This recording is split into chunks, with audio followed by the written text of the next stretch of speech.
하우스로 사용할 집이 예전에 지은 시골 집이라 천정이 지붕이 많이 낮은 편이었죠. 집을 들어 올리려고 하니 시간과 비용이 만만치 않게 들어가니 그냥 간단히 수리할까 생각했는데 아무래도 지붕이 낮으니 수리를 해도 모양이 나지 않을 것 같아 결국은 지붕을 높이기로 했습니다. 결국 반나절 조금 더 걸린 시간에 집 전체를 70cm를 올려 버리고 말았습니다. 원래 계획은 한 1m 20cm까지 올리려고 했는데 계속해서 비도 오락가락하지 시간도 많이 지나갔으므로 70cm만 들어 올리는 것으로 계획을 변경했던 것이죠. 그런데 별것 아닌 것 같은데도요.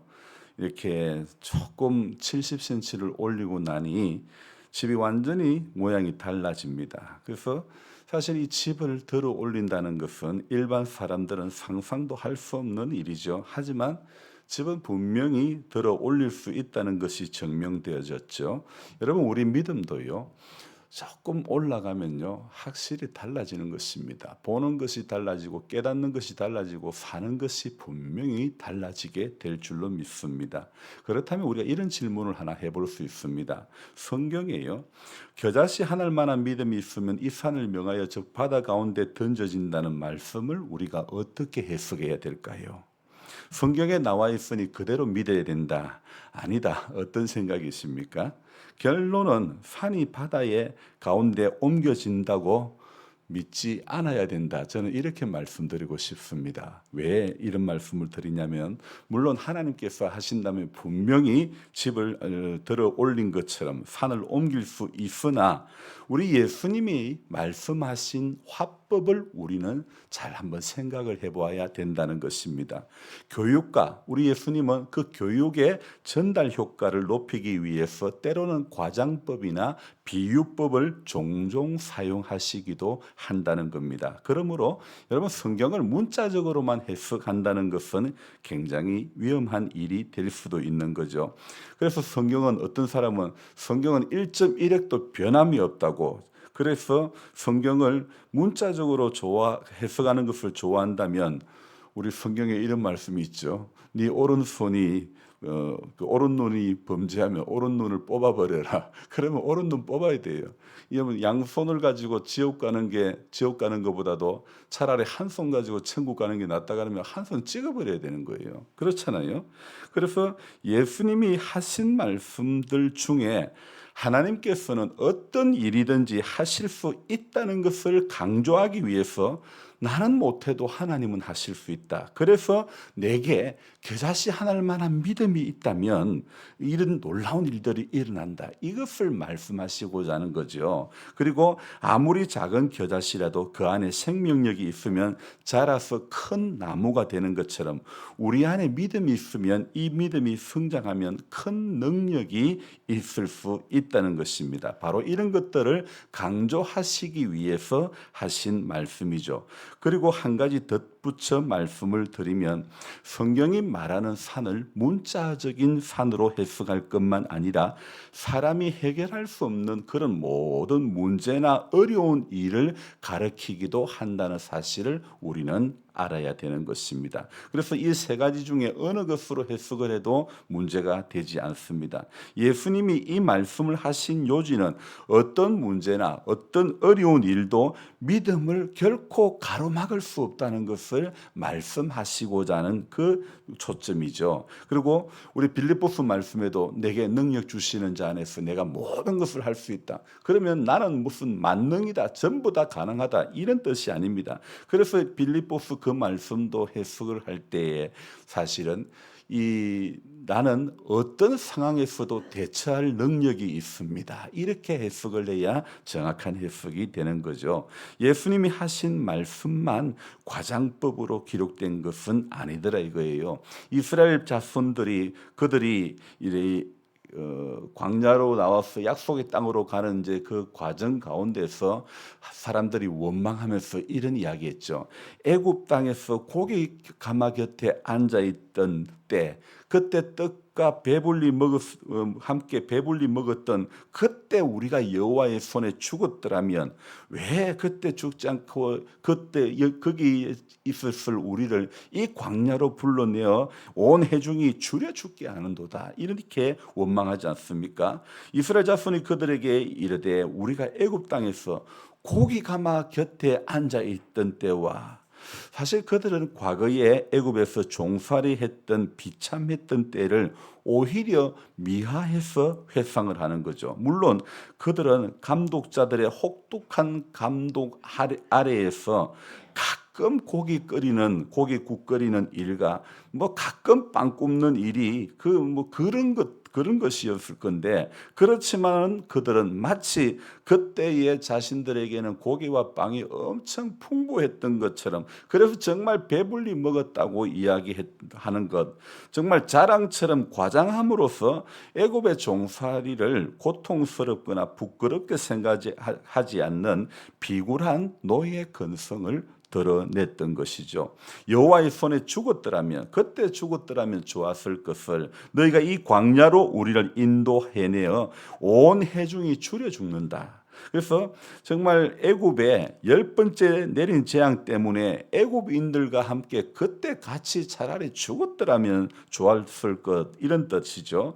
그들은 애굽의 종살이에서 구원하신 여호와 하나님의 은혜에 감사하기는커녕 오히려 욕을 끼치는, 하나님의 구원의 자유를 누릴 가치조차 없는 백성들의 패역한 그런 태도지요. 동시에 현세적 안일만 추구하는 그런 기회주의적인 모습도 엿볼 수가 있죠. 그들은 하나님의 크신 능력으로 애굽을 탈출하게 되고 홍해를 육지와 같이 건너왔으며 마라의 그 썬물이 단물이 되는 그런 기적을 체험하였음에도 불구하고 이처럼 삶의 자리에서 그 약속의 땅을 향해 가는 그 여정 가운데서 조금만 어려운 일을 보게 되면 그들이 원망을 거치지 않았다는 것, 정말 가정스럽기 짝이 없죠. 오늘 이 민수기 11장에도 들어오면 역시나 이스라엘 백성의 패역과 원망을 또 볼 수가 있는 것입니다. 그래서 우리가 1절 말씀을 보면요,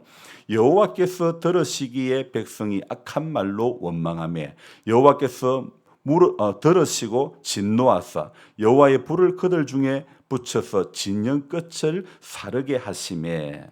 자, 하나님께서는 계속해서 모세와 말씀을 이렇게 하는데, 그래서 민수기 1장부터 10장까지 제가 어제 말씀드리기를 여호와께서 모세에게 말씀하여 이르시되, 혹은 여호와께서 모세와 아론에게 말씀하여 이르시되, 이런 구조로 계속 하나님께서 말씀하시는데, 그런데 하나님께서는 그렇게 섬세하고 친근하게 모세에게 말씀하여 이르시되 이렇게 시작하지만 오늘 11장 1절에 보니까 여호와께서 백성들로부터 듣는 소문은, 백성들의 이야기는 무엇입니까? 악한 말로 원망하는 말만 이렇게 하나님 앞에 들려지는 것이죠.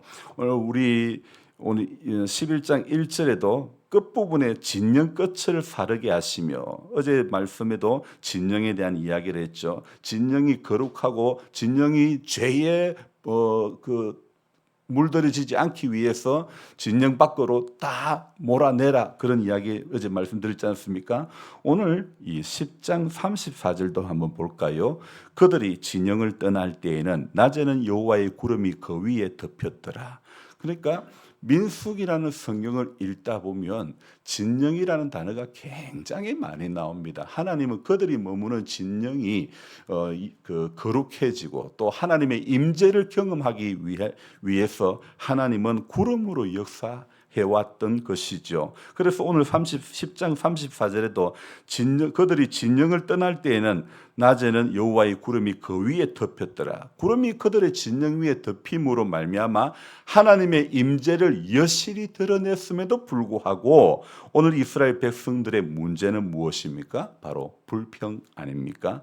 사람들이 불평하지 않기가 참 어렵습니다. 우리 마을 사업에도요, 뭐 하나 해주면 또 뭐 하나 안 해준다고 얼마나 불평을 하는지 모릅니다. 한 가지 했던 분들이 10가지 더 많이, 제일 많이 많이 한 사람이 제일 불평 많이 하는 거예요. 이렇게 보면 꼭 그렇더라고요.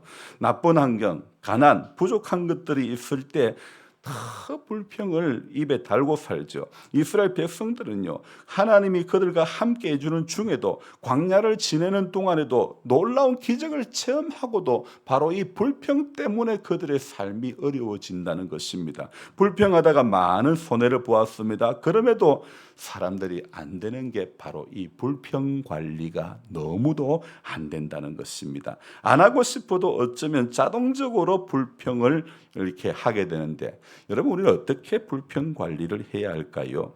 불평 때문에 중요한 것은 하나님과의 관계가 깨어지고 말고 하나님의 심판을 맞이하게 되는데도 불구하고 불평을 좀처럼 놓치지 않고 있다는 것이죠.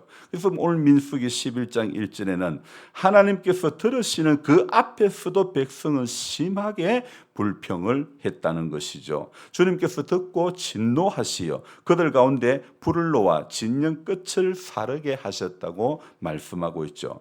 여러분 우리가 살아가면서 불평을 안 할 수 없다면 물론 제일 좋은 것은 불평을 안 하는 것이 제일 좋겠지만 어떻게 해야 망하지 않는, 불평해도 망하지 않고 불평해도 죄짓지 않는 그런 불평을 할까? 불평의 대상이 누구인지를 우리는 먼저 알고 불평해야 한다는 것입니다. 오늘 이 11장 1절에서는요. 이스라엘 백성이 불평을 했죠. 그 뒤에 11절에는요. 모세가 불평하는 모습이 나옵니다. 11절을 다시 한번 읽어봅니다. 모세가 여호와께 여짜오되 어찌하여 주께서 종을 괴롭게 하시나이까? 어찌하여 내게 주의 목전에서 은혜를 입게 아니하시고 이 모든 백성을 내게 맡기사 내가 그 짐을 지게 하시나이까?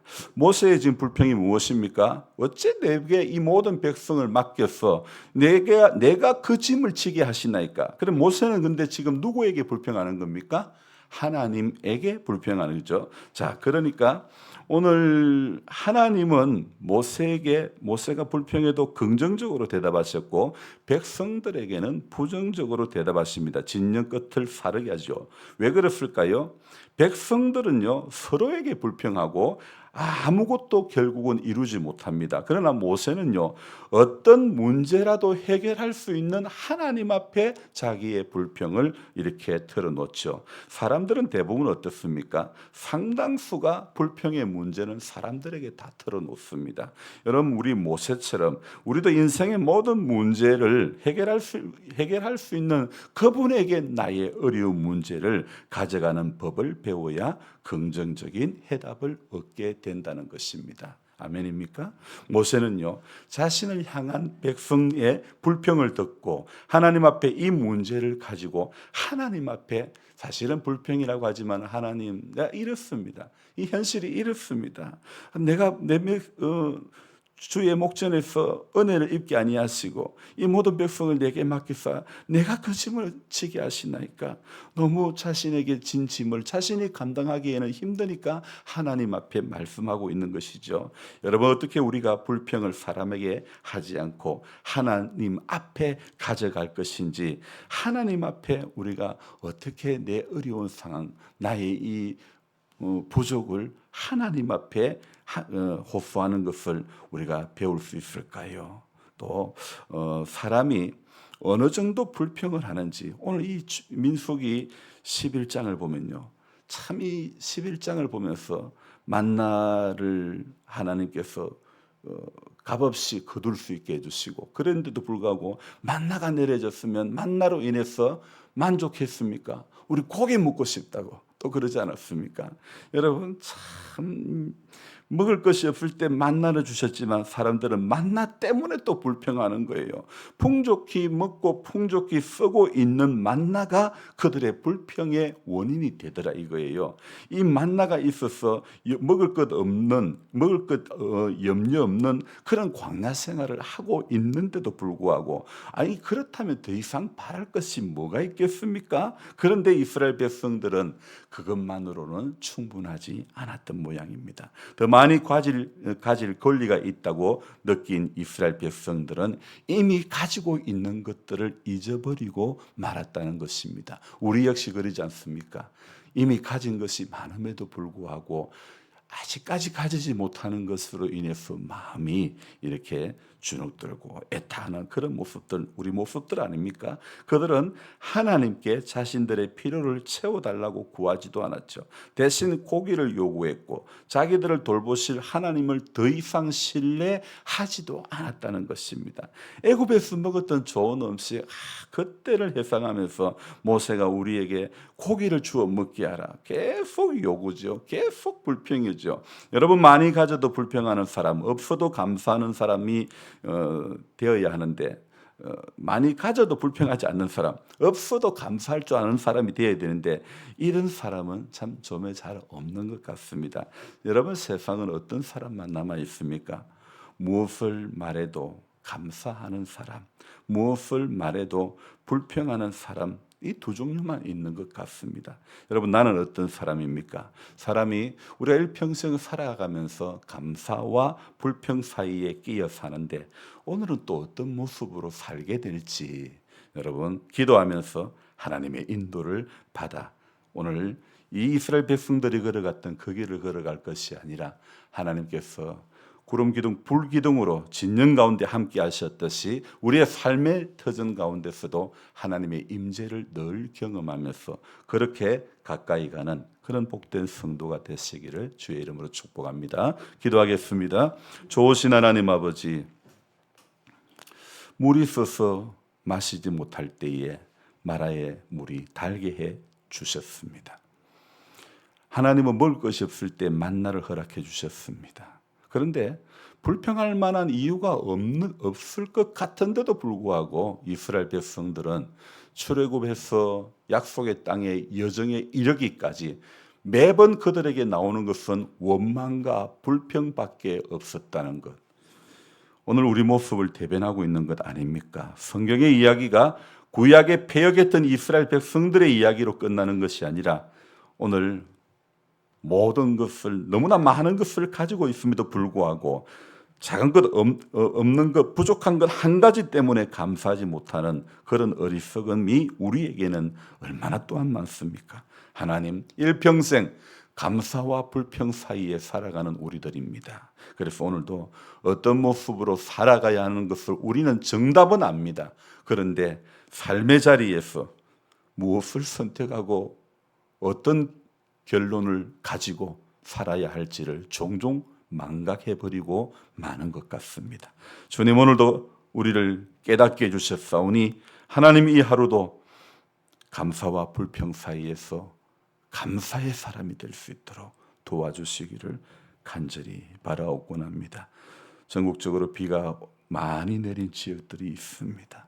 하나님, 어려움을 당한 가정과 마을들 하나님 복구의 손길들이 속히 이루어지게 하시고 하나님 주님의 택한 백성들 열심히 기도하며 또 하나님 앞에 약속을 따라 우리 믿음을 한 단계 더 올라갈 수 있는 저 높은 곳을 향하여 올라가는 모두가 될 수 있도록 도와주옵소서. 감사를 드리며 예수님의 이름으로 기도드리옵나이다. 아멘. 간절한 마음으로 주여 부르고 기도합니다. 주여, 주여, 주여. 아버지 하나님 고맙고 또